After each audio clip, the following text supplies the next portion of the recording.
Әркімнің, яғни әр адамның өзінің білетін, әбден меңгерген жұмысы болады, ісі, шаруасы болады. Сол арқылы өзінің нәпақасын тауып жейді. Мен жүрген жерде гүл сататын орталық бар екен.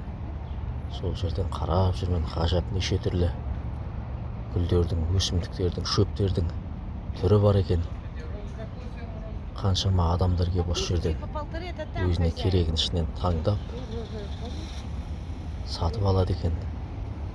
Бұны енді шөпті ұстап, оны баптап, өсіріп, барлығын шайқалтып, жайнатып отыру да оңай емес қой.